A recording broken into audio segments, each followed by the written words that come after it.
Greetings, ladies and gentlemen. Good evening. I will be your jester tonight.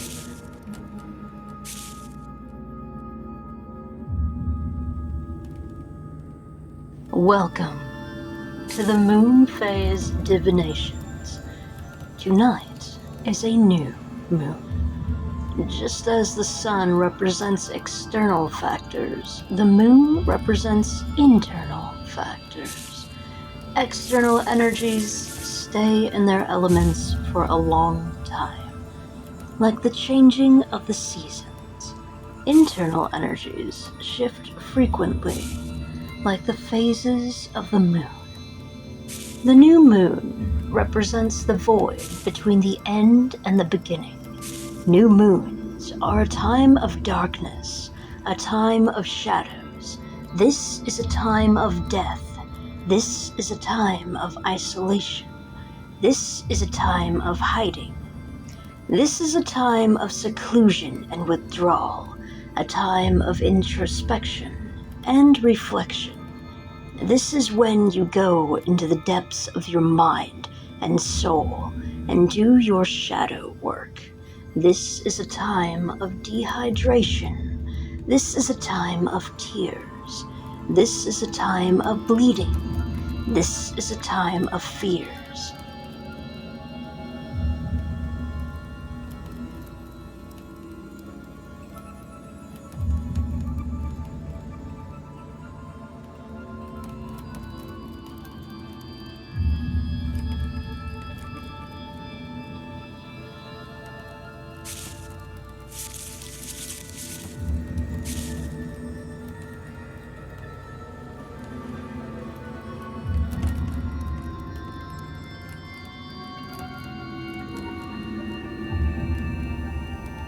This is the period of detoxification, where we purge our bodies, souls, hearts, and minds of negativity. This is when you work alone, in the dark, to get things ready for the light.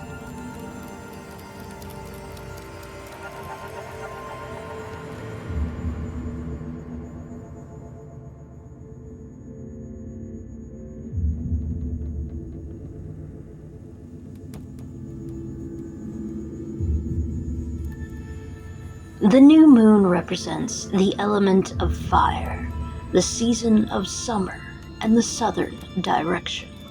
It is the time of bleeding and crying, a time of introspection and seclusion. The waxing moon represents the element of earth, the season of spring, and the eastern direction. It is the time of new beginnings and growing energies, a time of experiments and implementations. The full moon represents the element of water, the season of winter, and the northern direction. It is the time of ovulation and pregnancy, a time of freedom of expression and enchantment. The waning moon represents the element of air, the season of autumn, and the western direction. It is the time of harvest and decay, a time of falling and dying energies. I would like to introduce to you the nature of duality. While it is natural to associate light with the external, the visible, and nothing, just as it is natural to associate dark with the internal, the hidden, and everything, it does more damage to society and to our minds and feelings to assign light and dark to good and evil. Good is both seen in the light, just as it exists in the dark, and evil exists in the dark, just as it is also seen in the light. What is further disruptive, limiting, and insulting is to assign one gender to one element, or energetic concept, all that does is bring further separation and divide and conflict and identity crises to both genders. If you want a universe full of love, we need to harmonize the masculine and the feminine, not put them both into separate boxes, where they feel like they must compete with each other in order to feel recognized. There is both a masculine and a feminine expression to each element and energetic concept. Good and evil are not specific to one gender, just as light and dark is not specific to one gender. And just as fire, air, water, and earth are not specific to one gender. Light is light, dark is dark, fire is fire, air is air, water is water, earth is earth, evil is evil, good is good, lawful is lawful, chaotic is chaotic, external is external, internal is internal, masculine is masculine, feminine is feminine. This is why we have different words for different things.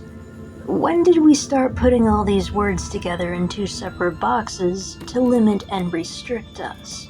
Instead of describing the nature of duality, we were describing only the characteristics of the genders, with words that should not have been used and associations that never should have been cemented into our psychosis.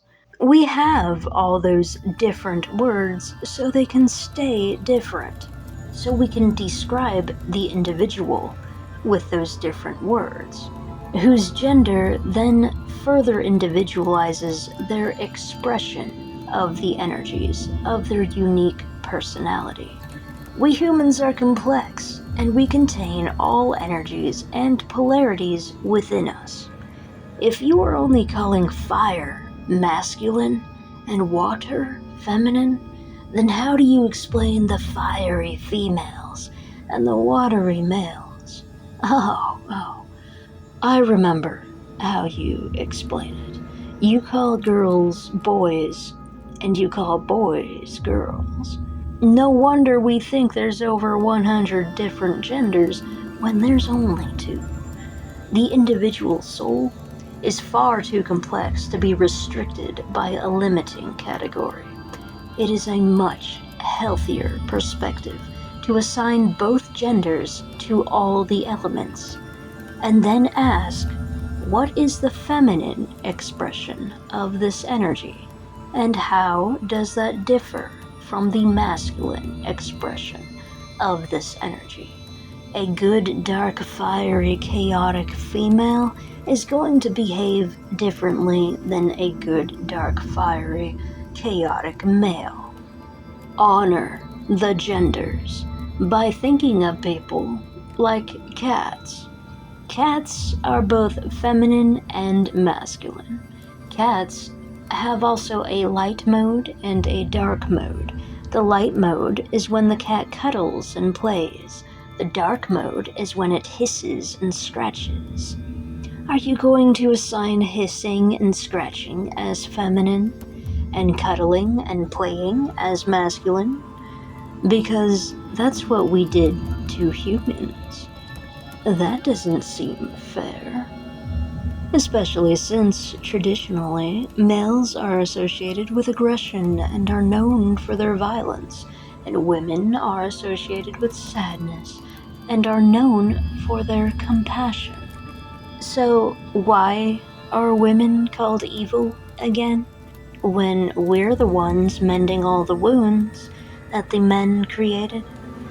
And when a man is behaving like a woman and showing compassion, that's considered normal. But when a woman is behaving like a man and shows aggression, that's considered wrong. Do these phrases not seem logical, or even kind? This is known as hypocrisy. How about we say there is a masculine expression and a feminine expression of both aggression and compassion? Doesn't that feel better? Do you not feel like the gender you actually are now? Both genders have a light and dark side to them. Both genders can either be introverted or extroverted. There are many different versions of men and women. Just because a woman does not have a desire to produce offspring does not mean we are supposed to be men. It is okay to not want to produce children, especially in a world with overpopulation problems. There is so much more to femininity than just creating children. We are so much more than this world restricted us as. Society attempted to restrict the dark feminine because hell hath no fury like a woman scorned. And even if society has slightly moved away from burning people alive for just being kind, we still use the same language today, and that needs to change. It wasn't too long ago that women didn't even have legal social rights. Our corrupted society gave legal social rights to a slave race before it decided to try to attempt to treat women as equals. Even today, women are being kept as slaves, and the common citizen just pretends it all doesn't exist. This flawed, brainwashed mentality of an evil control mechanism needs to die. Now, maybe you, as an individual, are loving and kind and want equal rights. You do your best to be good and you consider yourself enlightened. However, your language you use causes damage. You are harming the ones you love by choosing outdated phrases and flawed concepts and offensive expressions. And I want to believe humanity can be better than that. I want to believe that humans can think before they speak. What is the origin of these expressions we use? We need to break free from this toxic social brainwashing that pushes us all apart.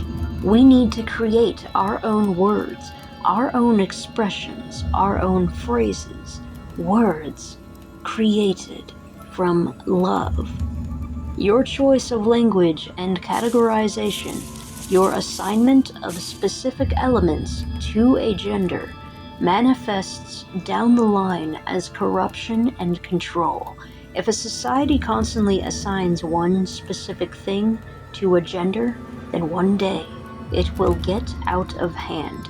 Because it already did, and our minds are still damaged by the thought of it. You called women evil. What choice do we have but to become the villain? Language is causing pain and separation. It would be like if you manifested onto this earth as a woman, and you want to light a candle, but then someone comes up to you and says, "Oh, you can't play with fire because that's a masculine element. Here, go play with some ice." Humanity and society has a terrible habit of making traditional associations mandatory in an abusive, controlling way. What once may have started out with good intentions, the desire to honor both the masculine and the feminine, by calling men fire and women water, has turned into restriction, limitation, and people are using that for control, as a mechanism for an evil agenda. The whole purpose of a jester is to rebel against restrictions and limitations and control mechanisms. The language you choose has consequences.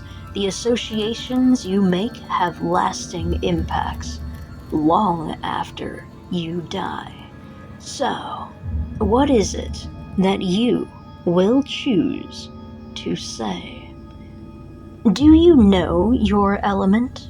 It doesn't matter your zodiac sign. What matters is what you are resonating with. Sure, the zodiacs are a factor, but that is only one piece of the puzzle, not the box you are bound to. It is the individual soul that assigns itself the element it resonates with the most in their current phase of life they are currently at. All of us go into fire mode, and air mode, and water mode, and earth mode, and light mode, and dark mode. We are everything within us. I was born into air, and right now I am embracing fire. And so, right now, I am fire. If I am embracing my sacred, dark, feminine element of fire, I don't want to be called a boy. If a man is embracing his sacred, light, masculine element of water, he doesn't want to be called a girl. There is both a masculine and a feminine expression of all elements and all energetic concepts, just as there is a difference between the feminine fire and the masculine fire. Our souls are both feminine and masculine. In the spiritual realms, we are shapeshifters, and we can choose the form that resonates with us the most at that moment. That's why no one feels comfortable in their own bodies, because we are all used to being in the spiritual dimension, where we are used to shifting. That's what our soul remembers. But here, in the solid physical dimension, when we manifest into a body, we are here to experience the polarity. But we are more than just an individual experience. We take on the collective energies of the planet, and these bodies contain their own memories. Energetically, the physical body contains the remnants of our ancestors. It is all a part of evolution and transmutation. So, if some woman was burned alive because she was unjustly called evil by religious zealots, our feminine bodies remember that. Just as the masculine bodies remember all the struggles of war. This is what leads to rebellion. The masculines are staying closer to home and trying to be more peaceful because they are collectively tired of war. And the feminines are expressing their aggressions because we are collectively tired of being called evil for being good. This can be fixed with the associations we make and the language we choose to use. Let's not assign one gender to words we use to describe who we are as individuals. Growing up, if a girl wanted to play outside, she was called a boy.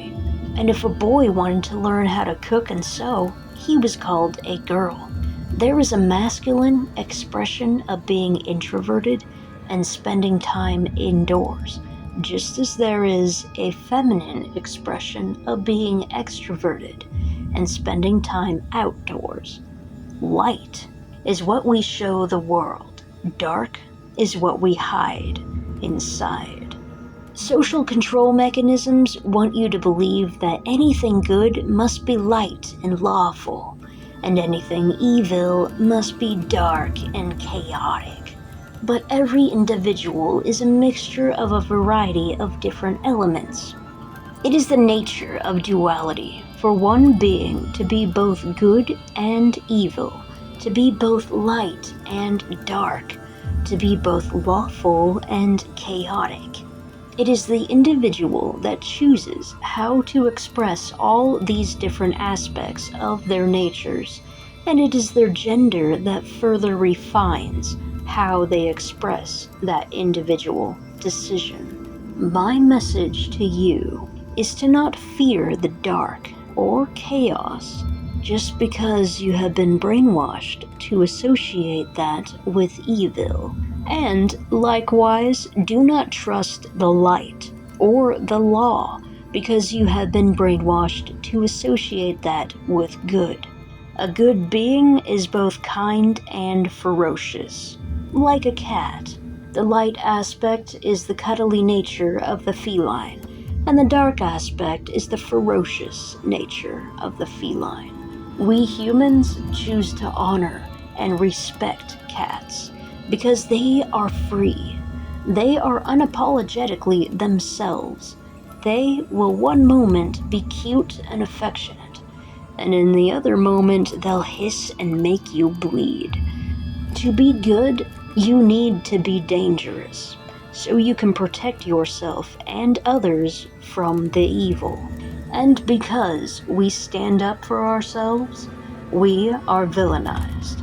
The cowardly evil weaklings that want to control everything, they are intimidated and threatened by our ferocious nature of how protective we can be.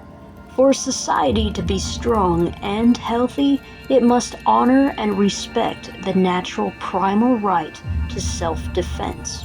When it doesn't, evil ones hide in the light and use their legalities to create corrupt systems of control, and the good ones are cast out into the dark and are forced to use their chaotic measures to survive and to hide. But I see a change coming to society, where rebels and outcasts are starting to use their voices to speak up against injustice. They're starting to communicate, to form friendships. They're starting to shine, to become beacons of inspiration, to tell others, we are not alone in the dark. And we outnumber the puppeteers. The time has come to cut your strings. You need to be free. You need to be kind and vicious. Society needs you. This is the time of darkness, where we experience so much tragedy that we are forced to learn how to shine with the hope that we forge within our own hearts. This is the time of shadow work, where you must vent out all of your emotions and purge your body, mind, and soul from all the stored stress and trauma. Then you integrate the lessons of those energies back into yourself to transmute the pain into purity and creativity. This is why we're here on Earth, to figure out how to make the best of a bad situation, how to transform hate and ignorance into love and understanding. We humans like to put everything into tightly constrained boxes of conformity, to make things simple. But the universe is not simple, and if it were, it would be boring. Do you want to live in a world where all girls and boys are the same? Where everything is contained and restrained and simple and predictable and controlled? Or do you want to live in a world where all girls and boys are different and complicated and interesting? Where everything is confusing and remarkable and complicated and astounding and rebellious? Things are much more complex and interesting if both genders can be of any element, rather than just have all men be fire and all women be water. All these different categories we use to explain things are just one little fragment of an element in a story of ourselves that we will never fully comprehend. So why attempt to contain us when we are so much more than we can even ever say about what we are?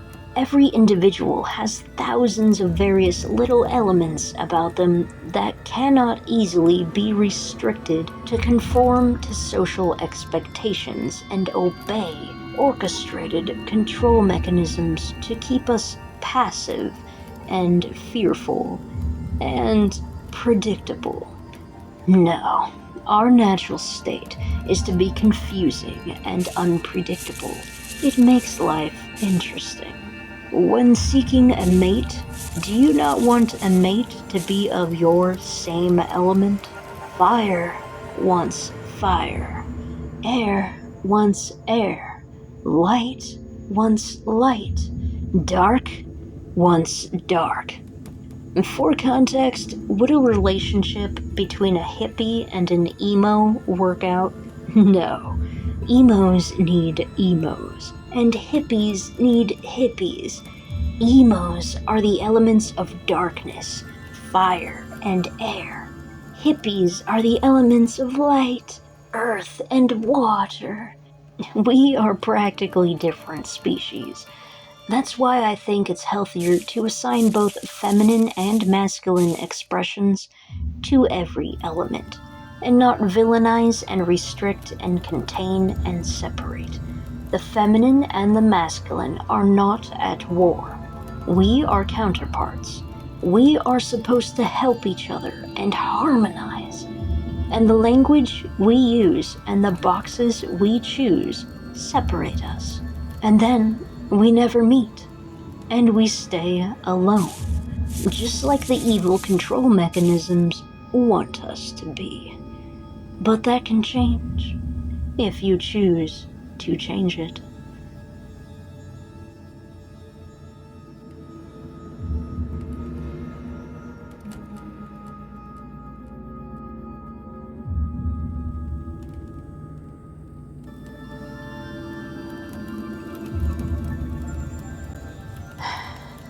In my previous video, I got orbs, spirit orbs. However, in this video, I got false orbs. They are also known as bugs, and bugs are known as evil interferences to my masterful performance. And as angered and disgusted as I am by this evil interference to my new beginning, to my time in the void, I would like to take this moment as an opportunity to present an educational lesson to my audience. At this moment, I am currently finishing up my editing for both the 888 Lionsgate portal reading and this reading, my first moon phase divination reading in the new moon. Even after confirming that my moon video indeed had bugs in it in my extensive editing, I still believe that in my sun video I captured actual spirit orbs. The environment was different, the light was displaced. I would have noticed movement in the sun reading. I'm very sensitive to my surroundings, and what I caught on camera in the sun video I still cannot explain. And I did not see anything with my eyes, because it didn't manifest to my visual frequency. So for the reading about the sun, the spirit orbs were real, and it was clearly visible. However, the reading about the moon, the spirit orbs were false, and it was all just an illusion. How fitting, right? Where the light is revealing, and the dark is deceptive. At first, when editing this footage, I saw this, the false orb tear. Now, I've faced an onslaught of spiritual attacks, and I've cried a lot, so I'm really big on karma and justice, because it's the only thing that I can believe in. And so I've come up with a motto saying, my tears have meaning, and by extension, your tears have meaning. And when I saw this false orb tear, I got excited. This was the first thing I saw in my editing. Because look at the timing. I pretend to wipe off a tear, and it's like that tear flies away into the ether, and it's either like either, into the ether. And this footage actually looks like a spirit took the time out of its death to come to me in my miserable damned existence and make that message clear, to give me hope. So I thought, finally something good after all the bad in this new era, in this void between the end and the beginning. But no, that was just another deception, another interference. And then I saw this, the false orb hat dance. The false orb hat dance. The false orb hat dance. As if the spirits were dancing with me in celebration for my new beginning. You see, a long time ago, back in the day, in my early 20s, about a decade ago, the only escape I had from my abusive parents was to go downtown to the local goth club and dance. I learned how to dance on the floor, and that was the only moment I had for my spirit to come alive through all the chaos and abuse I was facing at that time. Of course, the environment wasn't nice either, but I at least got to dance. And here, the only time I am dancing in my video, I see a false orb hat dance. I see a false orb flutter above my top hat. It was as if the spirits were dancing with me in celebration for my new beginning. And this is the second thing I saw after the tear. So I thought for a moment that this was something special, that finally, some entity, after all the years of pain and torment, finally something's communicating that it cares, after every other spirit I've ever encountered made it quite clear that they're only here to interfere. Because a long time ago, the only way I could heal and rebel was by dancing. So to see a glowing object near my head in the only moment I am dancing in this video felt like it was showing me honor and respect. And then I saw this, the false orb at the mind.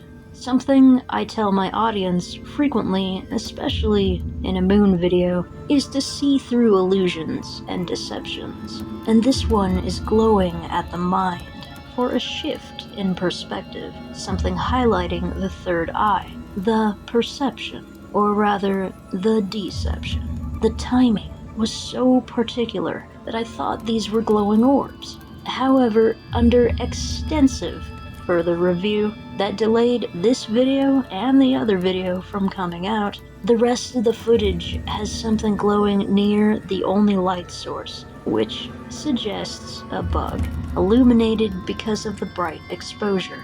And not only that, but I confirmed there were 2 of them. And I did kill 2 flying bugs the very next day. There were those weird flying ant bugs, along with a spider that happened to crawl up my wall behind my computer while I was editing this video. Just further signs of evil interference. And this rather angers me. I was having fun, I was performing, I was working, I was making my new beginning. I was taking my place under the spotlight, and some evil spirit found it humorous to interrupt my new beginning again with some bug. And after the previous event, where I actually did get orbs that appeared to have responded to the cards, things I couldn't see while shuffling, that shifted my whole perspective on spiritual interference within divination cards. And to have this night be interfered with, this is horrendously insulting for the spiritual realm to do this to me on this night above all nights, in new moon energy, in my new beginning.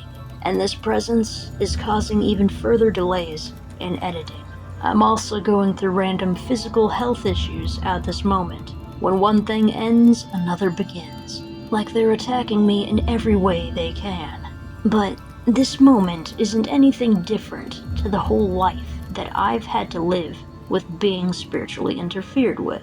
In other words, I'm used to it, but it is still far from acceptable. I can only conclude that we are being interfered with because they want to make us cry. They're not here to wipe away our tears. They want to be the reason we are devastated, not the reason that we find hope. And if you're watching this video, I'm betting that you, my audience, feels spiritually attacked as well. You feel exactly the same way that I do.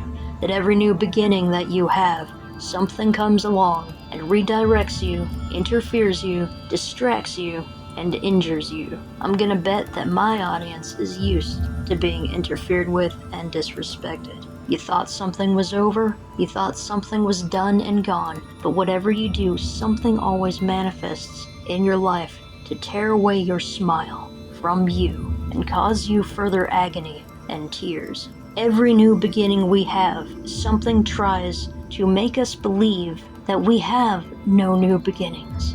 It wants us to believe that we're still stuck with them, down in the tar, down in the sludge, down in the mud, when we're rising ever higher. So, instead of being angry at the universe, I'm going to turn this event into a lesson for my audience. That just because events line up so perfectly, so divinely timed, that doesn't mean the intention behind that event is what you think it is. This is a moon reading, after all. How appropriate that in this reading there is an illusion to be reviewed and revealed. Sure, I would like to believe that finally, after all the torment, that one soul out of millions finally came to care.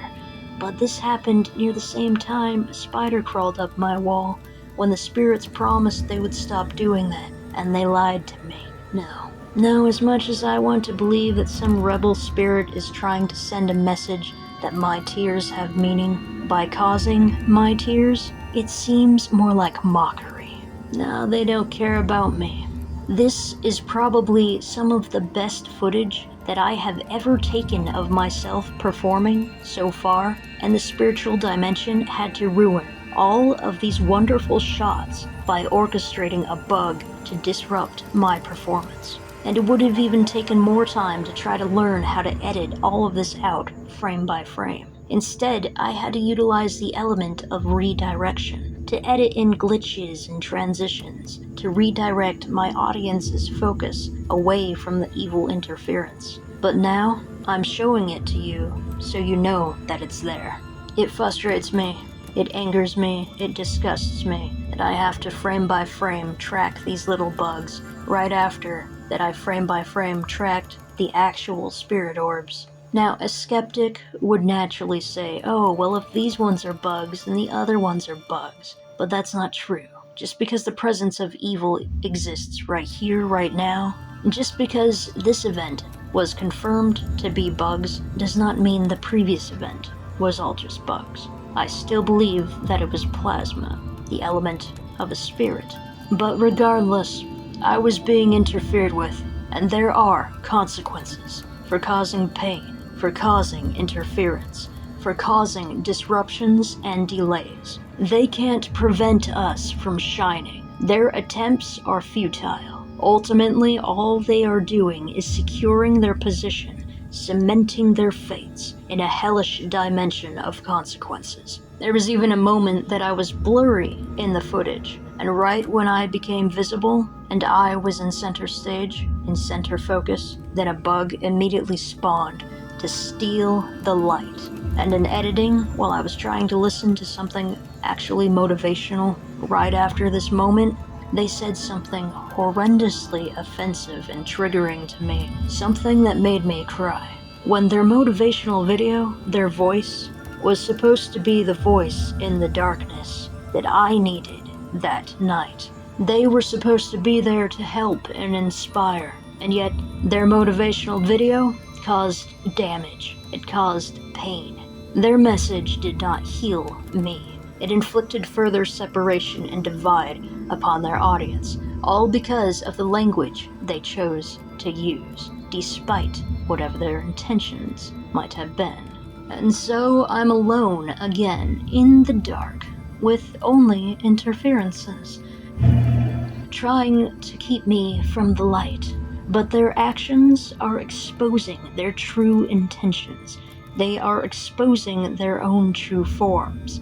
They are exposing themselves, their natures. By trying to block me out of the spotlight, they are revealing their true colors, their true intentions. Every moment of accomplishment something interfered with the peace that I should have had, the feeling of accomplishment, the feeling of pride, the feeling of success. They orchestrate every single time. Whenever I get to smile, then suddenly a neighbor pounds loudly above my head. A grandma starts coughing, scaring me out of my peaceful moment. A content creator says a bad word in a motivational speech. Something always interferes in those key moments of your sanity. Those sacred moments that should never be interfered with, that should be reserved by the universe as sacred, as a moment of peace and love. But that isn't here. All that is here is jealousy and hatred and mockery. And I'm tired of this. But this exists as a visual representation of this spiritual interference. It is a symbol of this orchestration and design to cause us misery and pain, for that is their only agenda. Whatever you decide to believe about this event, about this situation, know that I am not the one attempting to deceive you.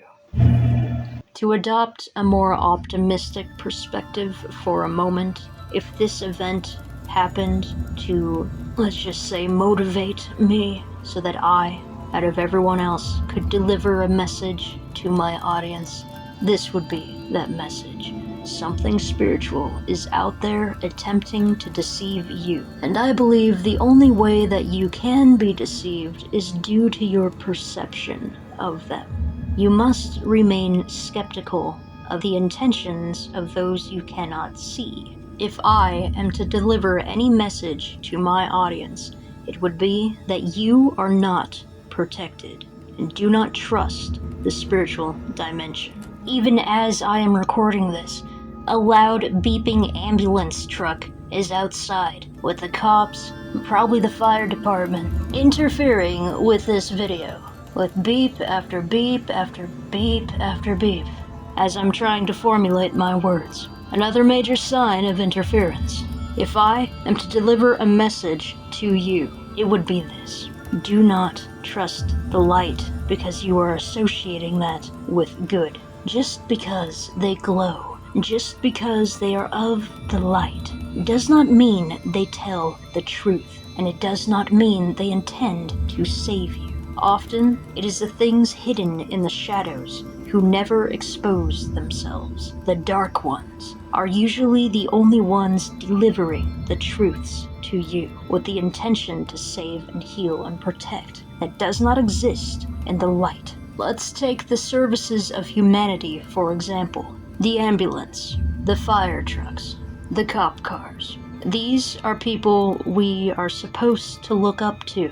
Supposed to call when we need help, when we need assistance. And it would be ideal if they did provide help. But so many times, when you call for help, you're not believed, no one comes, and they usually only show up when it's far too late.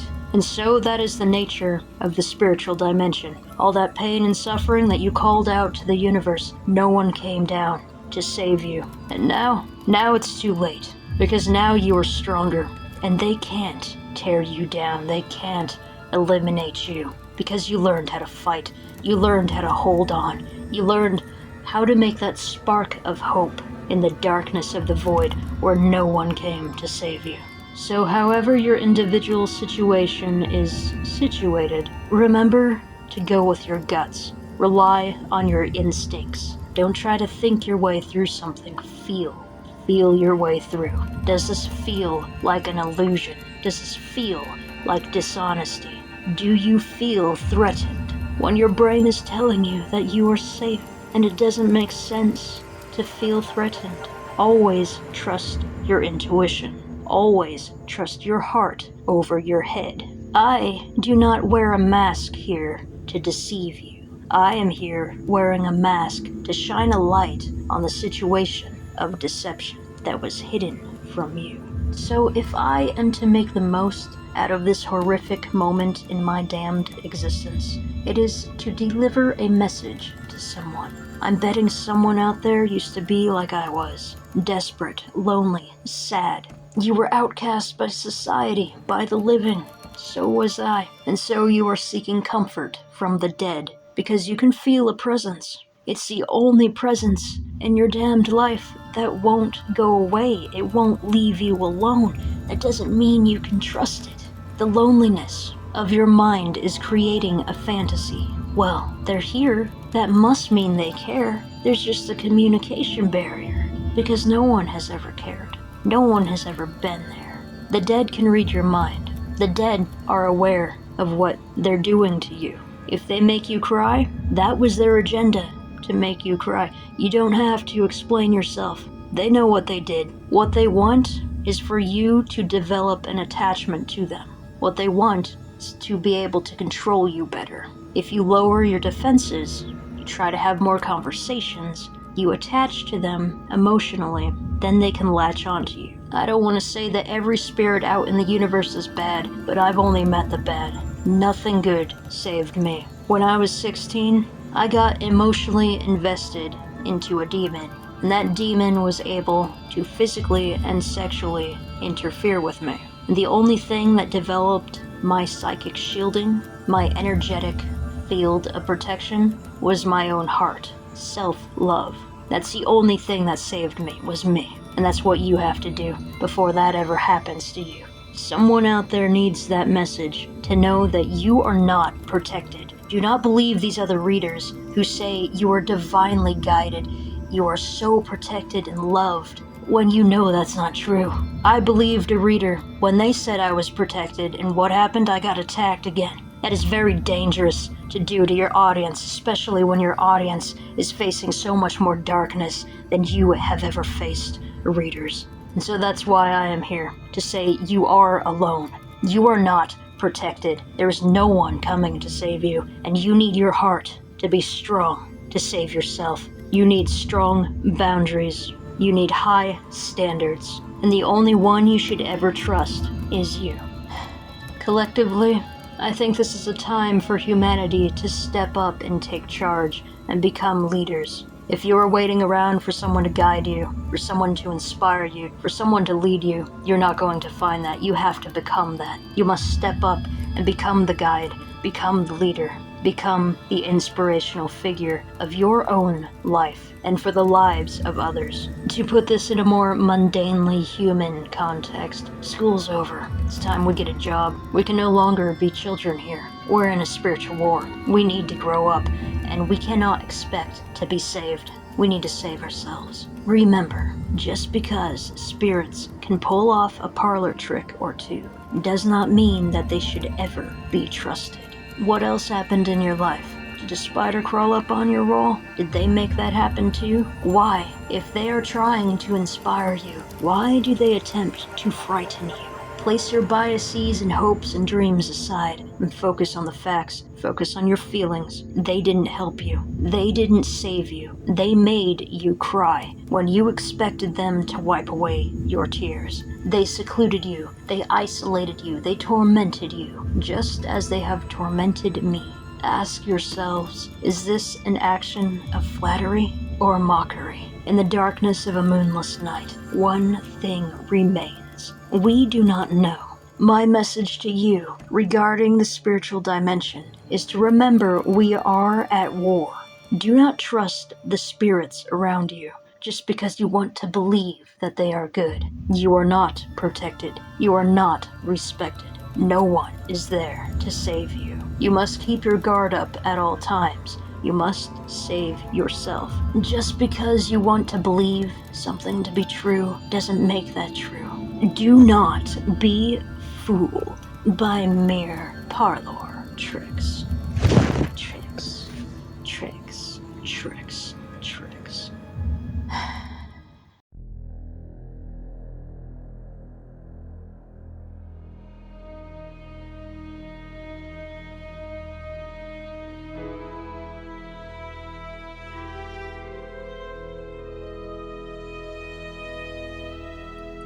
Okay, now that I'm done with my introductory bantering, let's bring out the next act, shall we?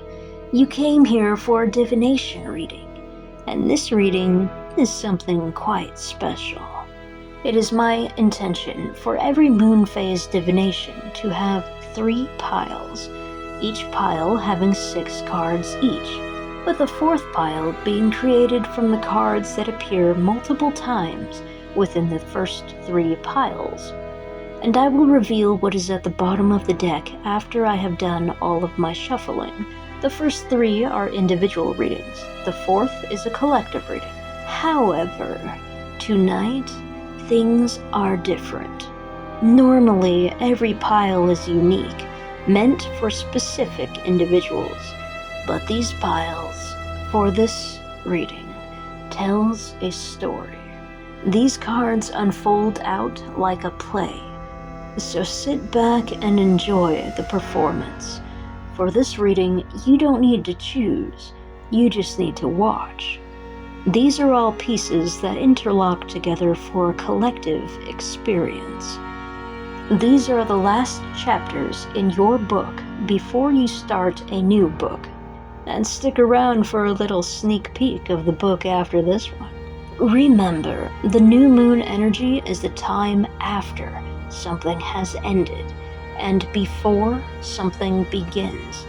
This story takes place backstage, where the main event has ended, but the show must go on, behind the scenes. The events of this story take place after all the main battles and struggles have climaxed and dissipated. The story is just wrapping up to finally end and become published into the universe. There's just 3 more acts that you have to get through. Act 1, the world, dealing with the ending of a vicious cycle. Act 2, the sun, finding that light in the void of despair between the end and the beginning. Act 3, the fool, becoming who you were always meant to be, becoming who you were born to be, and stepping into the new beginning that you've long been seeking. The Epilogue, 10 of Swords, reviewing the events of the story so far and seeing the direction you were going in. Sneak peek? Well, spoilers. For this reading, since all the cards are laid out like a play, I highly advise you all to watch this from beginning to end. This is a collective reading for those who have had a very difficult life, who find themselves in the void of despair and are going through the dark night of the soul. What a perfect reading for new moon energy. To have a space card in between the world and the fool, just like the story of the tarot. This is so meta, this is almost breaking the 4th wall. Hell, maybe even the 5th one. Especially for me, because I'm a fool. But anyway, without further ado, Prologue.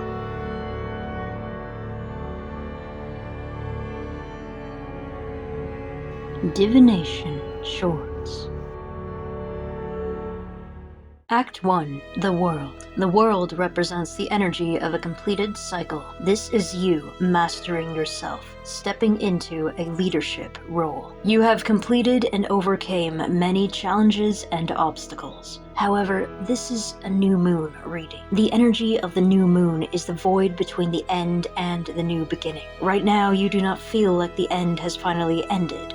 Right now, you are dealing with the physical and mental pains of your situation. However much you accomplish, you still don't feel like celebrating. But you are succeeding at maintaining your turbulent emotions by finding and embracing peace and relaxation when you can. The presence of the world is a strong, powerful indicator that you have already stepped through that portal, and combined with the death card, presents an even stronger sign for you that despite how you feel, things are finally, truly over. You are now free. Act 2. The Sun. The Sun represents happiness, harmony, order, and balance. This is a new moon reading, representing darkness and fire. It is the time of the void between the end and the beginning. This represents the dawn that you know will come in the morning. But right now, you are currently surviving the dark moonless night of the soul. This is the time all of your emotions come to the surface, so you can purge and heal. This is the time you do your shadow work. This is the time you prepare for things backstage, before showtime. This is not easy to go through. You are facing betrayal, exhaustion, stress, and delays. This is disrupting your happiness and your new beginning. Your challenge is to see the positives of your situation, despite the pain and the fear and the burdens and the responsibilities. You must learn to be your own light in the time of darkness, before that new dawn will shine on your life. Embrace the energy of the Fool and learn how to dance with your pain to turn it into creativity. Act 3. The Fool. Welcome to the moments backstage before the show begins. With new moon energy, this is the moment you stand at the curtains, on the stage before the curtains rise. This is an exciting time for you. Your tower moments have ended, and all the abundance and opportunities that you are destined for will come in due time. But just like showbiz, there are sabotagers trying to break your leg before you get on stage. Beware of false opportunities and fake friendships. Identify their jealousy and avoid them. This is the Fool that has stepped through the portal of the world to re-manifest themselves back into the form of a trickster after achieving enlightenment. Your previous trials and challenges have presented the opportunity for you to see a variety of different perspectives. Both the Fool and the Hanged Man are playful characters. You must learn how to dance and play on the battlefield of the dance floor. You are powerful, wise, and highly creative, and it's time you took center stage. Epilogue. 10 of Swords. Welcome to the epilogue of your story. These cards were drawn twice in the first 3 acts. This is a new moon reading, a time after the ending and before the beginning. You currently do not feel like things have ended, and you also do not feel like things have begun. This is because you are in the void between endings and beginnings. You are in a period of purging out all the toxins and stresses and tears. This is a time of shadow work, a time of healing, and a time of reflection. Your challenges for the new beginning is to embrace the energies of the Queen of Cups and the Fool. You must learn how to master your emotions and redirect your own sorrows into fuel for your passions. Do not give away your energy or time to people who disrespect you. Sever your ties and burn your bridges with anyone who has ever stabbed you in the back. This is your new beginning, and you need to learn how to dance and play. The Fool is free. Identify whatever shackles of society is keeping you bound and break free from your chains. Be creative. Be spontaneous. Be you. Act 1.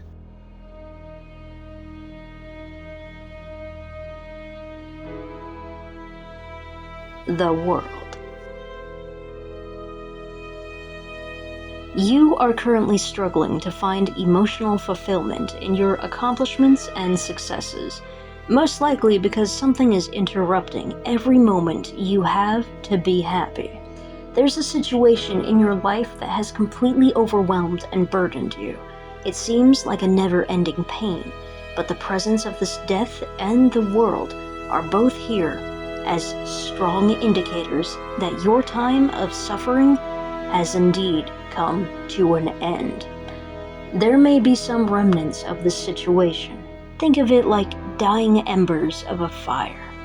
You are currently in the void, in between the end and the beginning.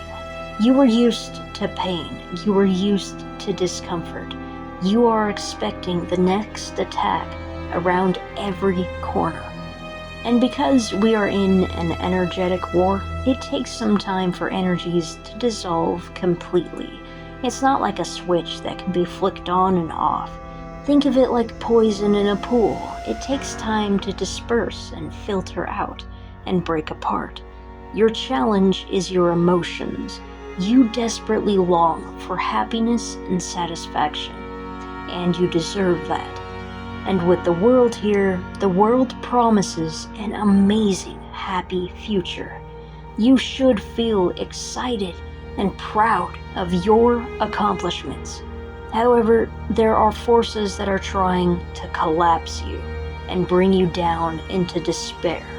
In this spiritual war, negative entities want you to believe that your achievements and successes are little and meaningless, but your achievements and successes are monumental, especially after everything you just faced. Your accomplishments will have a big impact on this world.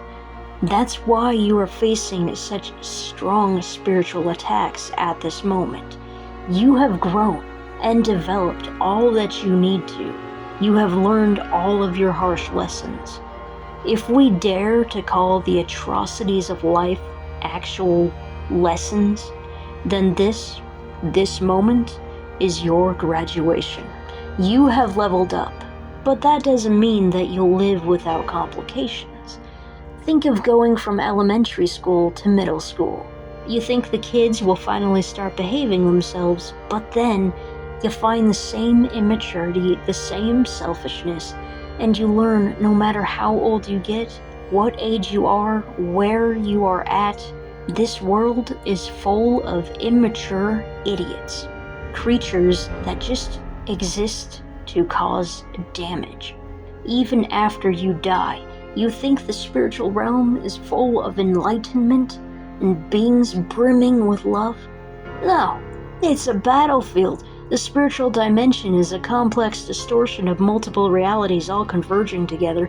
Heavens and hells are states of minds, not actual places. In order to have peace, we need to assert strong boundaries with the living and the dead. You have been traumatized. Trauma lingers. Trauma affects us in ways that we could never fathom. When we think we're okay, something happens that triggers us. It's a long healing process, and it makes us feel like it never ends. But this is a fantastic, positive sign that things do actually end. You're in the thick of it now, but if you had an outside perspective, if you could see yourself from the spiritual dimension, you might be surprised that you are far further along in your process and your story than you actually think you are. There are so many things that you don't see or realize at this moment that are working out for you, in your favor. There are wondrous things that we as humans are not aware of because we are currently suffering. You are currently experiencing physical complications. You are going through mental obstacles. There is a lack of satisfaction and accomplishment. With the Queen of Cups in rising energy, you are mastering your emotions, or rather mistressing your emotions. For your endeavors, whatever you do, you need to focus on how it makes you feel. Your version of success right now, your accomplishment, is just having a good day. It's just smiling. It's just being fulfilled.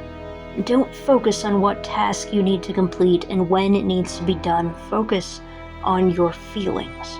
Do only what makes you happy and excited, and what will give you that feeling of satisfaction. Long overdue satisfaction, because you put in the work. You put in the struggle. You deserve to feel excited. You deserve to smile. And you are completely amazing because you did all of this with severe struggles, with psychic, mental, emotional, physical, and spiritual attacks.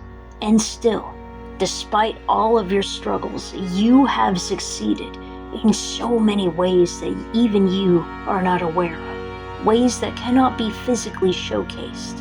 And yet, you managed to create things that can be physically showcased, despite all of this. But this card is in falling energy, because something is trying to steal away that feeling of success away from you. You deserve to feel accomplished. You deserve to be center stage, in the spotlight, happy, smiling. But you're not feeling it. Realize that you are under spiritual attack. Allow yourself to smile. Allow your smile to be an act of rebellion. upon anything that would ever try to take your smile away from you. This is a major accomplishment, a serious success. You should be celebrated. You should be honored and respected because you did it. You made it. This is new moon energy. This is a time of darkness. This is the moment behind the curtains where you are getting all the things ready for showtime. And just like showbiz, there are sabotagers. There are sabotagers. And just like showbiz, there are sabotagers. Don't focus on them. You have a role to play. You need to focus on yourself. Whatever you're working on, whatever you're dealing with, your emotions are the priority here. If you're stressed, go play a video game. Do something that relaxes you. If something is too complex and frustrating at this time, set it aside and work on something else. You've gone through so much. Allow yourself to take the path of least resistance at this time. This is the end. The cycle has ended. The last leaves have fallen. Now all you have to do is survive through the void. Anything that comes up are just bottled up emotions. Allow yourself to vent. Allow yourself to cry. You've undergone enormous amounts of stress. The mind will come up with a variety of ways on how to process that at very inconvenient timings to your goals and desires. But know that you are healing. I want to congratulate you, because what is beginning is truly wonderful. You are stepping into the prime of your life. And all of this is all just backstage drama and jitters. Your moment of stardom, your masterpiece, your life is just beyond that curtain. And you're just processing the backstage backstabbing and the drama and the jealous attempts at mockery and sabotage before you step onto that stage and shine. They'll try to take your smile from you. They will try to stab you in the back. They'll try to make you think that you can't ever get out of this situation. But you are standing in your power, and you don't believe their lies. You know what's ahead of you, and that is the world. Let karma handle the haters. You've got a show to do. Take center stage. And when the spotlight is over you, perform from your heart.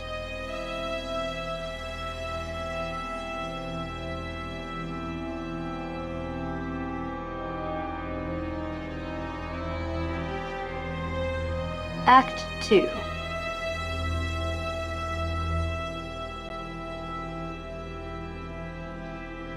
The Sun.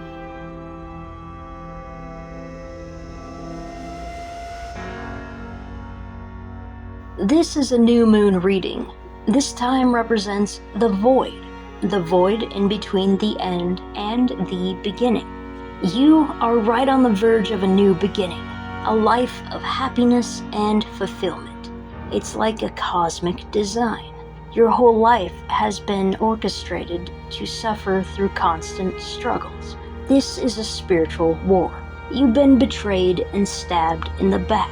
You've been traumatized and are suffering from nightmares and lingering thoughts. Despite all of your attempts, all of your energy, all of your efforts, and all of your sacrifices, you still don't feel like you've done enough. But you have done absolutely everything that you could for your situation. You made every effort and attempt. You gave all your energy and provided multiple sacrifices. This card is telling you that you can no longer expend any more of your energy. You need to conserve. You need to rest. And regardless if you won or lost, the battle is over. There is nothing more that you can do. And more importantly, there is nothing more that you should do. You must not, foolishly, give your energy and time to people and situations that do not serve you, especially now. In this void, this moment is for you. You have suffered enough. You have sacrificed enough. You have healing to do, and you need to tend to yourself. All these worries and fears and concerns and doubts, you must remove yourself from the old situation and focus on your new beginnings. This can take the form of someone in your life who is a bully, like a gossipy neighbor or a coworker or a classmate who usually gets you to a point where you react negatively. In order to attempt to defend yourself, you need to learn to not engage. You've defended yourself enough. You've stood up for yourself enough. They know what they are doing. If you're dealing with negative spirits, they can read your mind. You don't need to shout at the air. They know they offended you. That was their agenda. By acknowledging them, by responding, you are giving your energy away to them when you need to keep that energy for yourself, your much needed energy. They have taken everything from you to prevent you from feeling alive. These cards represent all of the lessons that the previous prolonged cycle of abuse has taught you. Think of the method of learning. If you just read about something, you would eventually forget it. However, if you actually experienced it multiple times and tried various different methods to attempt a different outcome, then you really absorbed that lesson. Then you really learned something. Then you have really mastered it. These harsh lessons of a horrible life will be with your soul forever. Your spirit will remember. And after you spend a long time relaxing in the spiritual dimension and you take your next life, when your memories are taken from you again, your soul will tell you, oh, hell no, I'm not going through that again. And you will guide yourself out of that dangerous, traumatic situation because you already did that.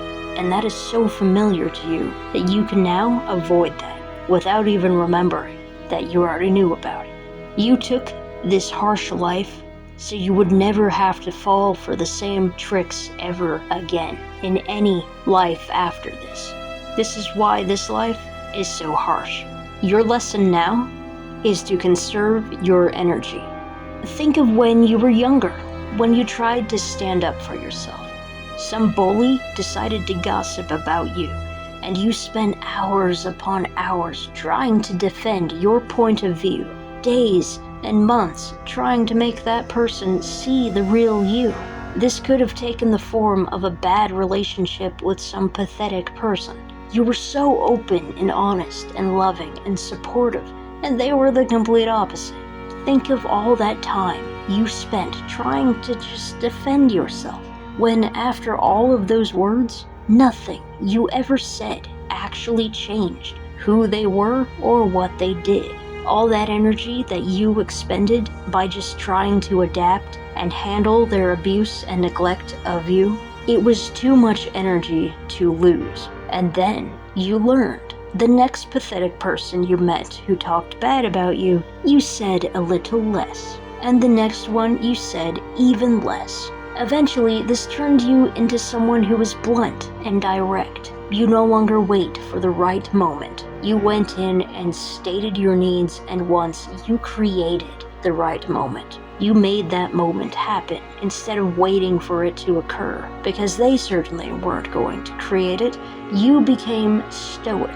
You realized that silence has power. Saying less has a greater impact. And then you learned to walk away.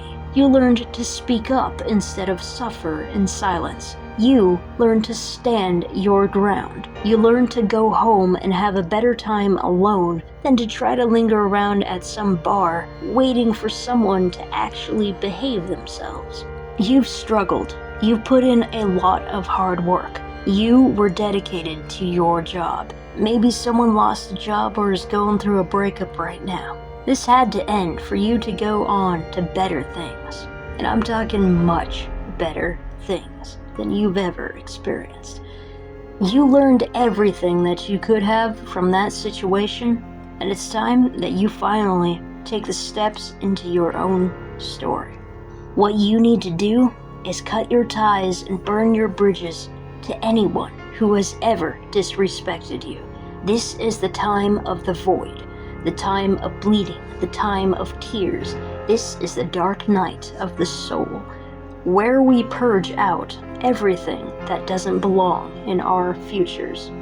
To reach the sunlight, to see the new dawn breaking over the horizon, you must honor yourself by refusing to give your energy away to anything that causes you to be angry or sad.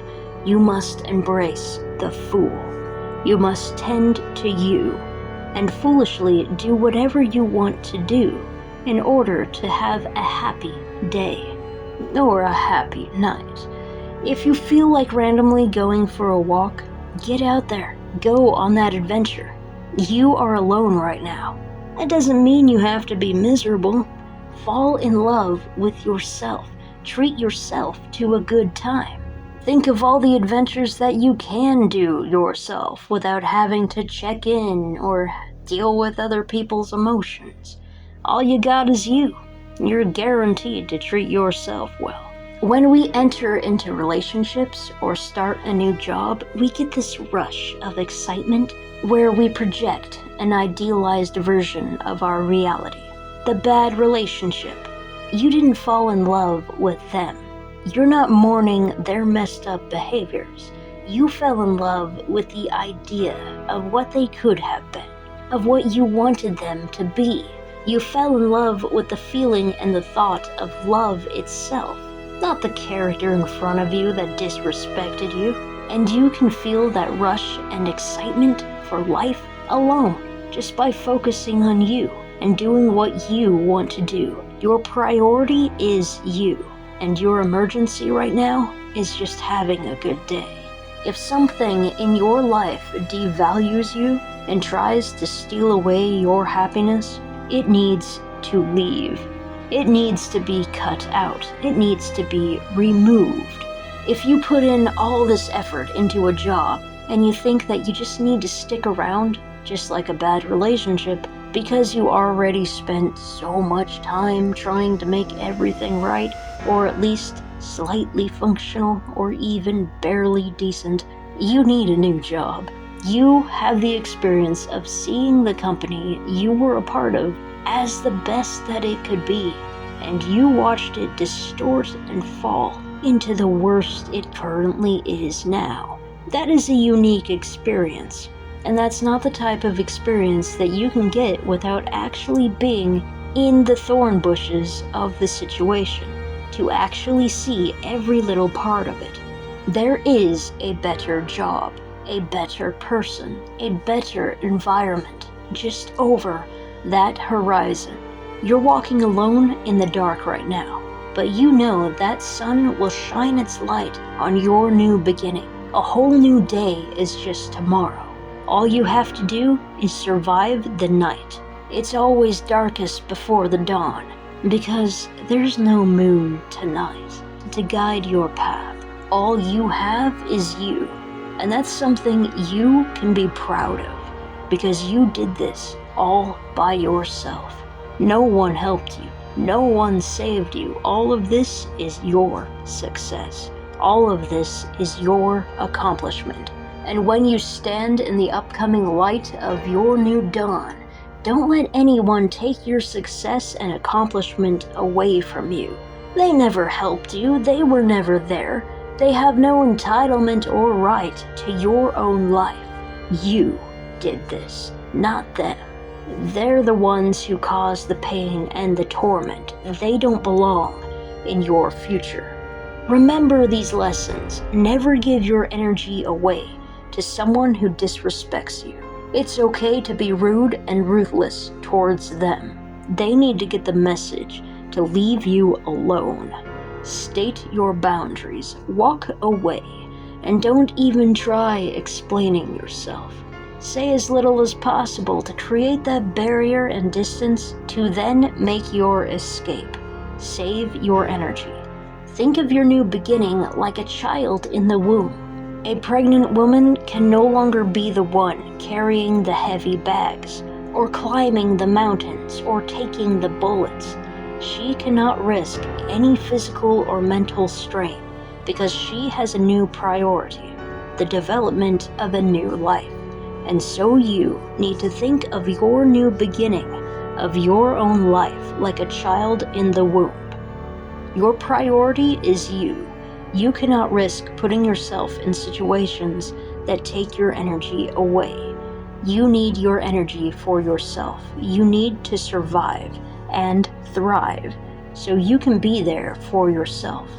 Tend to yourself. Stay hydrated. Take a break. Eat healthy food. Groom yourself.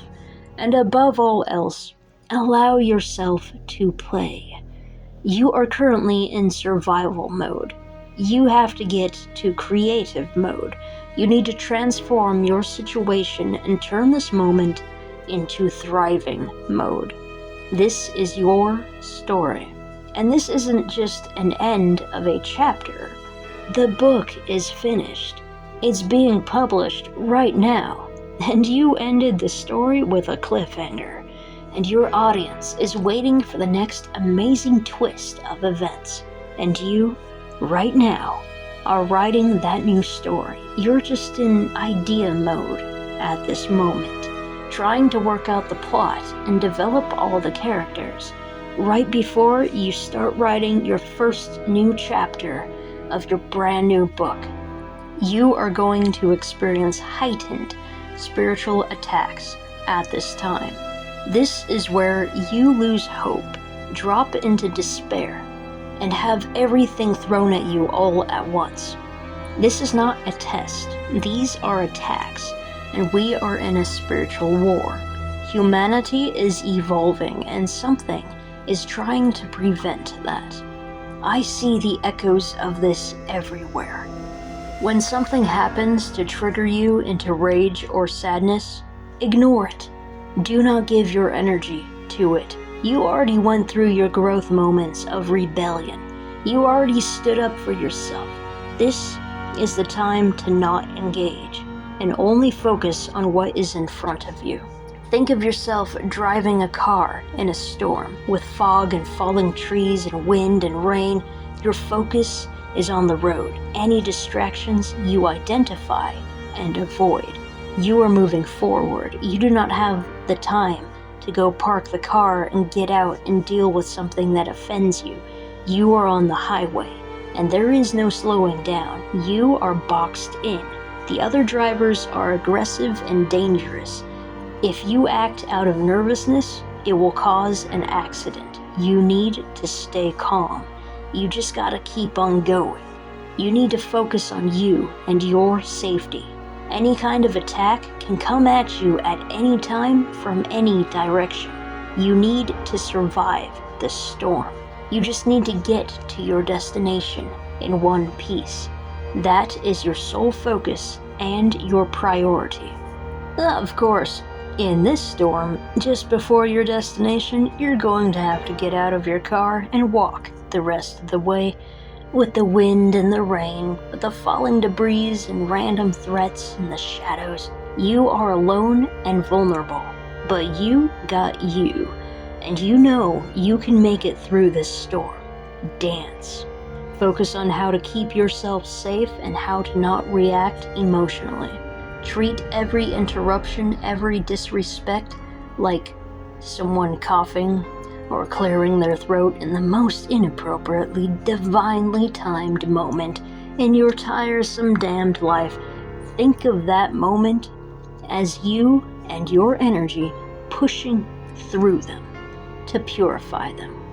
It's their demonic puppeteers losing control over them and lashing out at you, gripping them at their throats. You are damaging the evil entities. The puppets are literally coughing them out of themselves. No more getting offended. This is quite the challenge for myself because I'm easily triggered, but this is not the time for offense or defense. This is a time for avoidance. You redirect the flow of energy. You dance around it. Become the wind and float around the obstacles. Do not confront it head on. Realize whoever you are dealing with is an immature defect, being puppeteered by evil. This is not a test. This is war. This is survival. The only way that you can navigate this situation and keep your sanity is by learning how to play. Think of yourself on a dance floor, and you are surrounded by enemies with very sharp weapons. And all you have is a soft toy. Your job right now is to smile and dance and play. You need to learn how to dance through the conflicts, through the storms, through the adversity, and play with it. Mock the mockers by showing up to a battle with a toy instead of a weapon. And just by dancing around, you make the enemies hurt themselves and exhaust themselves without ever delivering a blow. There's a time later for vengeance and rage, specifically after you die when you get to play around in your own personal hell dimension, but that time is not right now. Now is the time of the fool. Now is the time to play.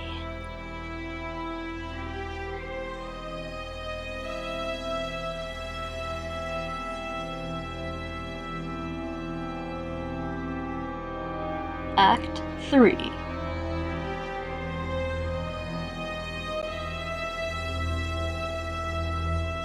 The Fool.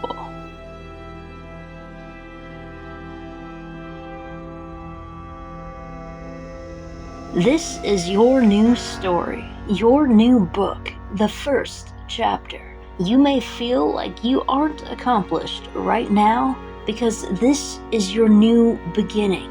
Think of a video game. Your character starts out with minimal resources. This is a new path in life. You want to earn your way to your new beginning, to your new and interesting successes. And just like a story, there are plot twists and drastic events and consequences for previous actions. But look at you. You have now embraced your full foolishness. You struggled to be a fool at the end of the last book, but in this book, you have stepped fully into your power. This fool is the fool that became every card in the deck and evolved and leveled up and went through that portal of the world, and now has remanifested itself back into its previous form, its original form, the form of a fool. This is someone who is taking back their childhood. This is someone reclaiming a past version of themselves. Say that you once had pink hair, but life never treated you right, specifically the people in life, and you never had the adventures you wanted to with the pink hair that you had at the time. And the world told you to conform and put your head down, and so you did. But then you rebelled and tended to yourself. Now, you have fully leveled up and evolved. So, what do? You dye your hair pink again to honor that time in your life when you were the most disrespected and devalued, when you were the most alone and abandoned. And now, you wear that symbol of pain and suffering with honor and pride, because you know you have become a master, and your mastery has allowed you the ability to avoid major disasters, because now you have the experience to navigate the playing field. You already played this game, and now things are different. You can choose different options and experience different outcomes. This tower also represents karma, where for your purity of heart you are spared, and someone else who has wronged you is now being punished and met with devastation and despair for their evil actions against you. This is a new dawn. You have matured and evolved into an amazing character. This is the point of the story where the character is in their prime, in their moments of mastery. This is a character much like a fool who is comfortable walking on the beams way up in the sky because they are skilled and talented and they believe in themselves to always, like a cat, land on their feet when they want to. This is playful energy. The Fool and the Hanged Man are the same character. You see a variety of perspectives and you choose how to express yourself to fit the situation. You are a chameleon, a shapeshifter. This is wonderfully positive. It represents your mastery and adaptability. You have learned how to dance, and you are taking wonderful steps in your performance. This represents your near future, the dawn that comes after the dark night. You will still be swayed by your emotions from time to time. At this moment, you are still probably single and alone. That new person in your life isn't here yet. This is the moment in the story where the character finally becomes their best self and has mastered all of their lessons and has elevated into their prime. But the story is just still beginning. Some of you will feel lonely in this new beginning because you're not going to get those romantic offers or new job interviews or social invitations, which can leave you feeling a little bit bitter and withdrawn. But know that all of that is coming. We are social creatures, and we cannot deny that we need to have positive social interactions. To live an entire life without love, without friendship, without a family, it is certainly a lonely struggle. However, these represent your lingering doubts and thoughts. Just because your character is in a new book doesn't mean they magically healed from all of their traumas. The effects of trauma stay with the character for their whole story. And while you may struggle to see the new beginning, or you may still feel unsatisfied and disrespected, and that people continue to disappoint you, know that bad people are getting their tower moments. They are getting their karma, and this tower is not for you. As they are falling, you are rising, and you are getting your justice. You have accomplished yourself. You have transformed into the character you always wanted to be. All you gotta do is just take a look at yourself and see how amazing you have become. This is only the beginning. Since this is still the new moon reading, this is still behind the curtain, behind the scenes, but you are performing. This is like practicing your lines and rehearsing your dance moves. This is like recording your masterful performance before you edit and release it to your audience. You have natural doubts. Will they like this? Who will I meet? When will I get my next paycheck? But that doesn't matter, because you are a rising fool. You are a jester, and you can navigate towers with ease, all because you believe in yourself. With self-love comes self-mastery. This is the energy of a fool who jumps because they know exactly how they're going to land. Just like a cat, you know that you're going to land on your feet. So you can share your vulnerabilities because for you, that's the moment you shine in your strength. This tower doesn't destroy a fool. The fool dances its way to safety. This is the energy of dodging a hit. Someone throws an attack at you and you effortlessly redirect the energy. You don't even have to think about it. While everybody else is crashing and burning, you, with your divine dance, navigate around every obstacle and dodge every collapse with comical ease. And sometimes you're not even aware you're dodging things because it comes so naturally to you. All that pain and torment of your previous life and your last book, all of that has forged you into something flexible and adaptive and strong.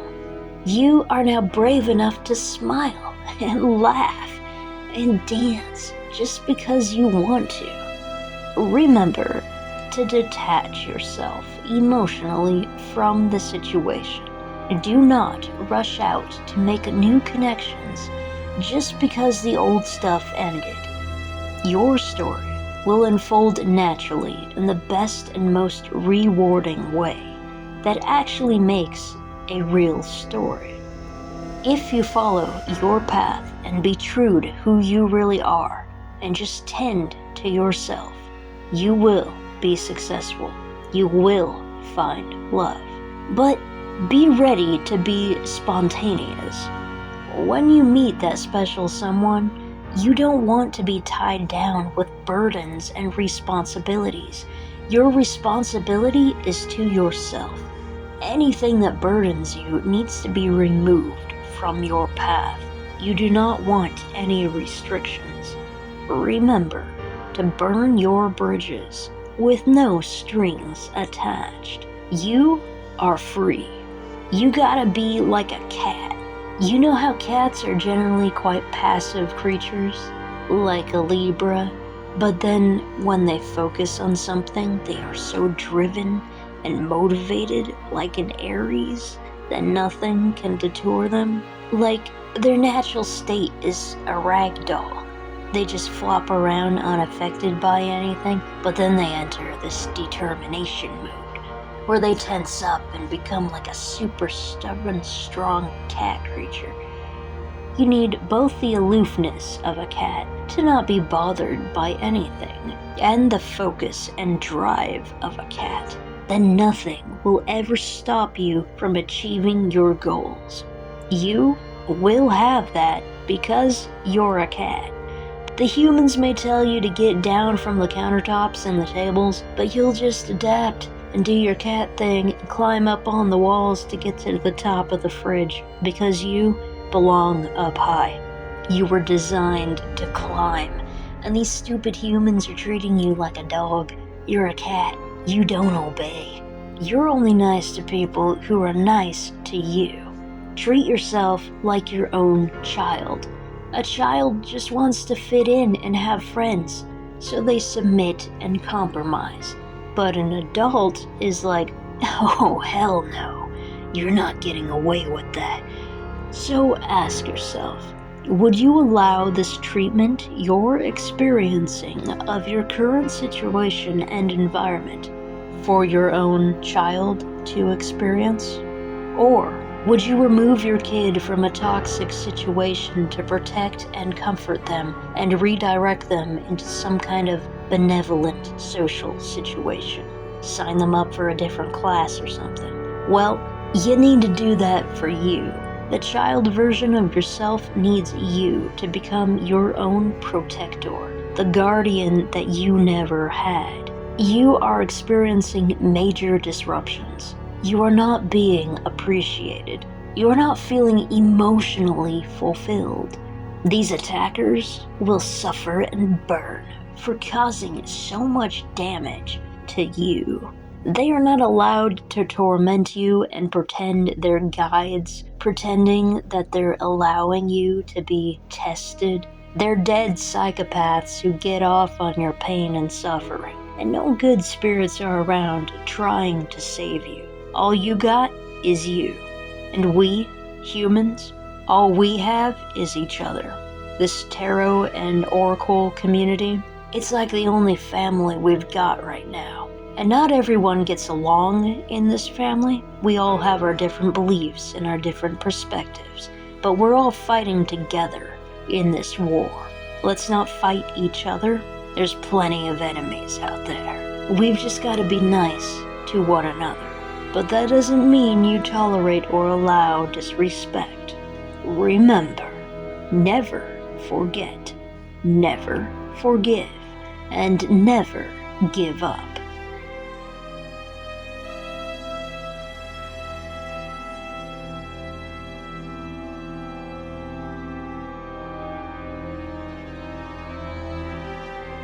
Epilogue.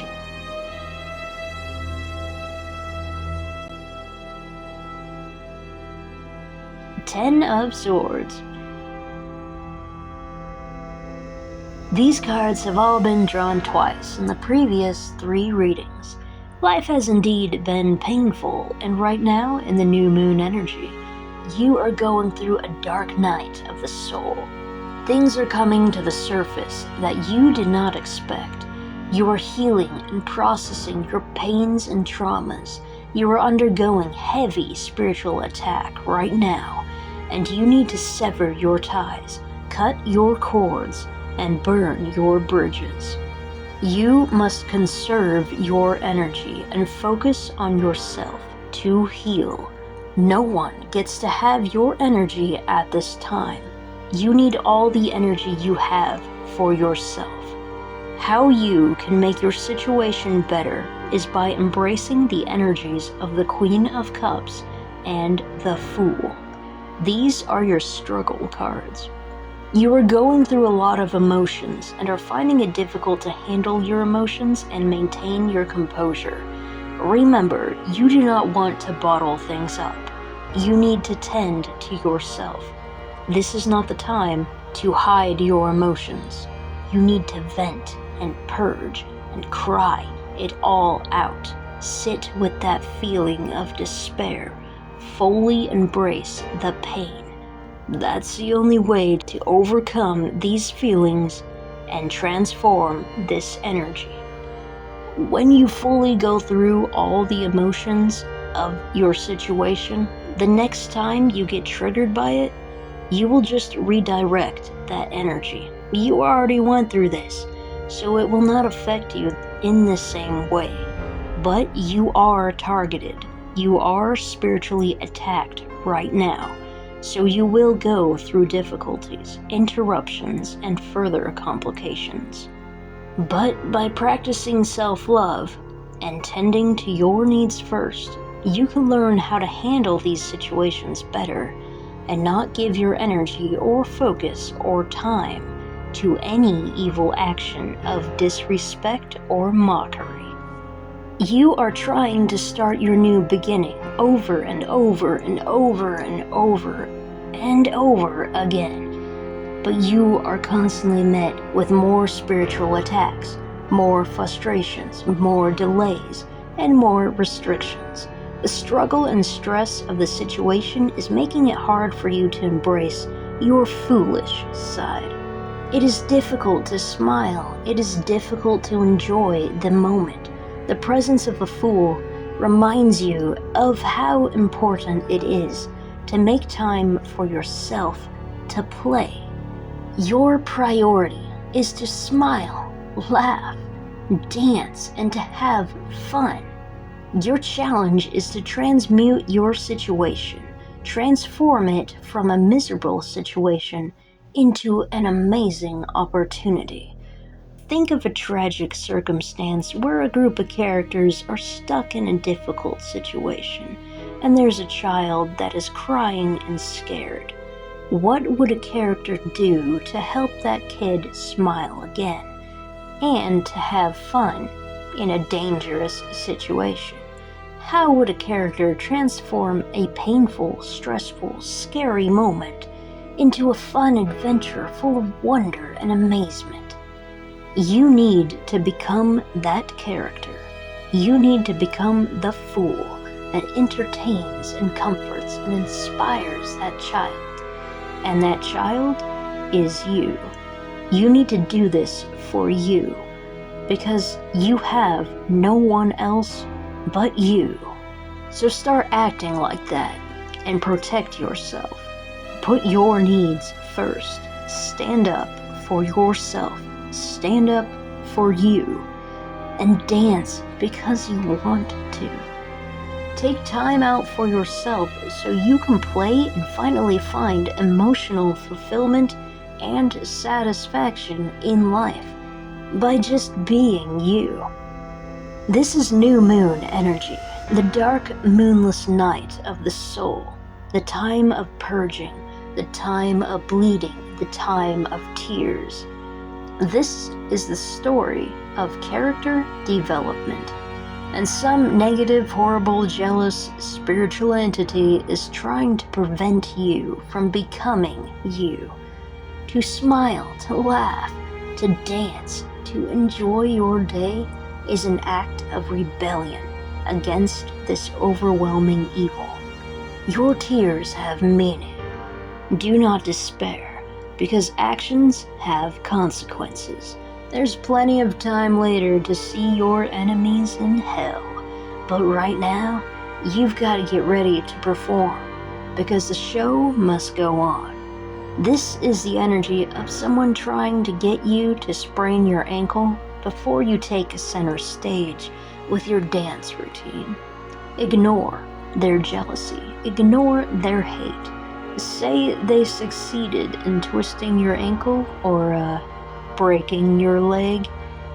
You're going out there on that stage anyway, and you are going to make one hell of a performance. This is no ordinary dance. This is the dance of destruction. Your success combats the evil forces that target innocent beings. You are a performer who inspires your audience to become performers themselves. No wonder something wants to twist your ankle and break your leg, because your foolish nature is going to inspire others to become fools too.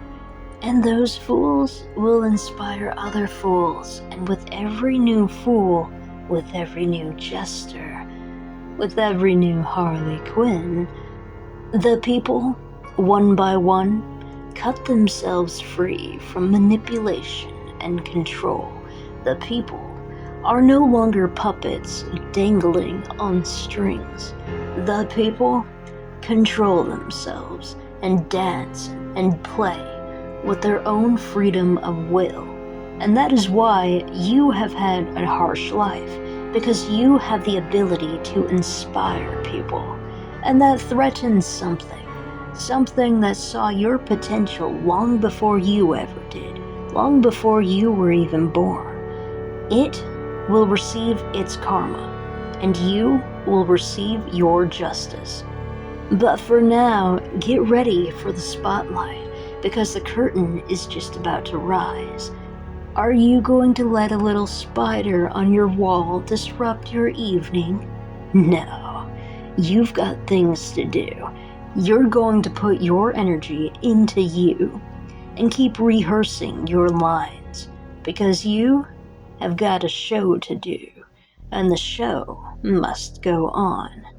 So go ahead and break a leg, because you're getting on that stage one way or another.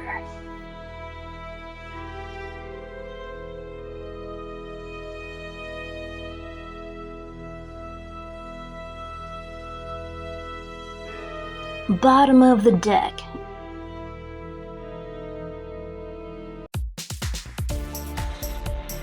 Rising Queen of Wands. You are a hell goddess. You are an instrument of karma, justice, and vengeance. You are a superhero, and you are a villain. And let's take a look at what awaits you once you fully step into your power and master or mistress yourself and complete your character development. Finish the last chapter in your previous book and start your first chapter in your new book. Once you enter your prime, the fate you are destined for, what awaits you after your grand performance, is true love. You get a companion. This is real love, real devotion. I want to fully emphasize this moment visually, so I'm going to select the King of Wands and the Two of Cups, so this can be a balanced representation of your future. When I set up the stage with the feminine and masculine skulls, I wasn't expecting this to be a love reading, but that's your destiny. And what makes this moment even more special is that I recorded my first moon reading after recording my 888 Lionsgate portal reading that I'm still editing at the moment of recording this because I've met with many delays. But in that reading, the 888 Lionsgate portal reading, the masculine fire reading, the King of Wands came out 3 times in rising energy, and the Two of Cups came out twice. The 888 Lionsgate portal reading also had the Lovers and the Fool card. And in this reading, the New Moon reading, the Moon Phase Divination readings, the more feminine reading, here comes the counterpart to the King of Wands, waiting in the shadows, the Queen of Wands. As the full moon represents winter and water, new moons represent the time of fire and the season of summer. It represents the feminine time of bleeding. It is the energy of a volcano, with lava slowly bubbling up and flowing over. My first 2 readings, the 888 masculine fire reading, drawing the King of Wands, and the new moon feminine fire reading, drawing the Queen of Wands.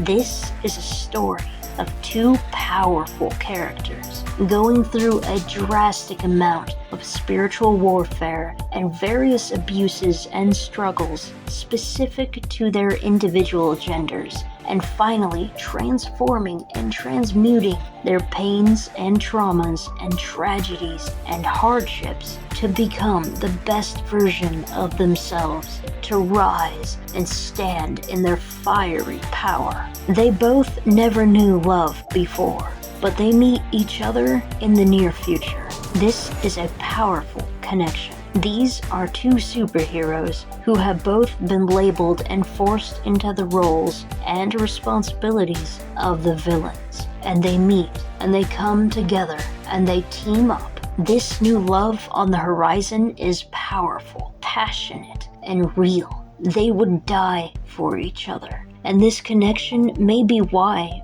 both of you are so viciously targeted and spiritually attacked right now. Because something about this connection threatens evil. And how you find your companion, how you make sure you are on the right path to meeting them, you must fully level up and evolve and stay true to your heart. If you're in a job that you don't like, leave it and follow your passions. Become an entrepreneur. Do what you want to do at your own timing, when you want to do it. If you are in a relationship and it doesn't feel like this, get out of it. Never be in a relationship that isn't romantic. You deserve far better than mundanity. You deserve a performer, someone who will take center stage in your life, someone who actually deserves the spotlight. Do not tolerate anyone who gives you an ounce of disrespect. You are going to meet someone new,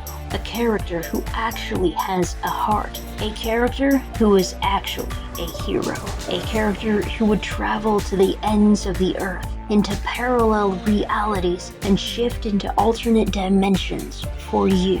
This is the hero you've been waiting for. You are both destined and bound for the stars, and you'll be there together. You, right now, haven't even wrote the first page of this new book in your life yet. You are currently in the void, just before the very new beginning of your first chapter. You don't meet your lover in the first chapter of this book. This is like a sneak preview of your future. However, they do make quite the appearance in this book. but you don't know when they're going to appear, and you don't know how long or short that this new book is going to be. This is confirmation that you are truly indeed destined for real love within this lifetime, and all you have to do is stay true to you. You need to set yourself on the path that makes you the most happiest, and that's the only way that you will find each other. If you have a longing, if you have a desire to go down on some new path, if you feel like you need to end a relationship or quit a job or move somewhere or start a new hobby, even if it's just to randomly go on a walk or try out a new shop all the way on the other side of town, if you feel drawn to take action, do so. Follow your heart. Follow your passions. Follow your desires. If you want to dance, you get out there and go dancing. If you want to start a radio show, get to it. If you want to create your own YouTube channel, start making merch. You know your future now. You just need to put yourself first. Keep strong boundaries. Maintain high standards. You will meet people before you meet your true match. This is not the next person that you go out on a date with, but you know, it could be. This character is the character you fall in love with at the end of this new book. By the end of this new book that you are writing, these two characters find each other, fall in love, and devote their lives to one another. And the next book is them having random adventures together.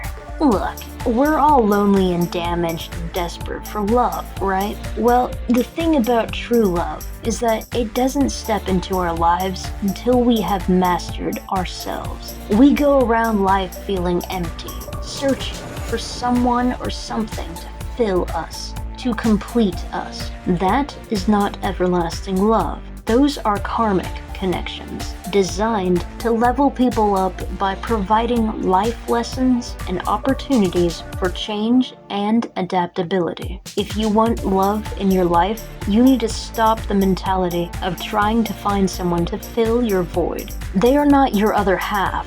They do not complete you. That is a relationship based on dependency, and it is doomed to fail. True love, for healthy relationships, is based on wholeness. Two separate individual people who are already whole, who are already complete, who have figured out how to fill their own voids, and who have mastered themselves. Then and only then do they come together and finally meet. You need to make yourself happy and whole while single and alone. You need to master that. Then true love will enter your life.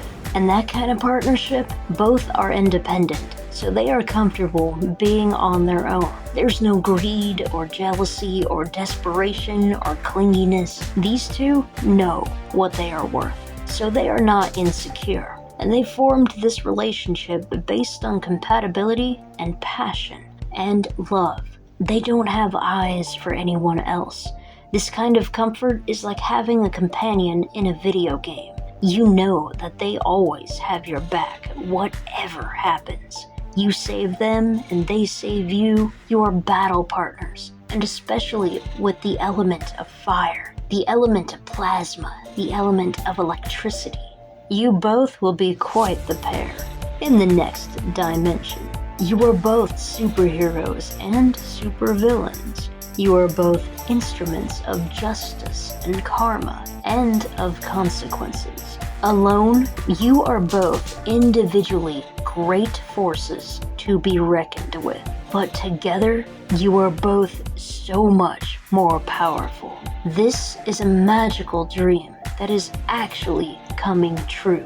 This is a masculine that isn't afraid of the duality of women. He embraces and heals and comforts and protects both the light and dark aspects of women's duality. This is a man who will never call you evil for standing up for yourself. He honors your sacred feminine rage and wrath, and he respects your power.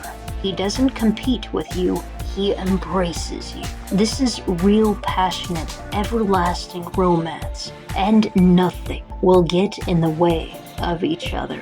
Like a kitten and food, nothing's coming between you two. You are both heroic villains. You are both not going to tolerate anyone who attempts to interfere with your love story. So, there you go. You know the story. You know the ending. Right now, you need to make sure that you know who you are. Dance of Destruction.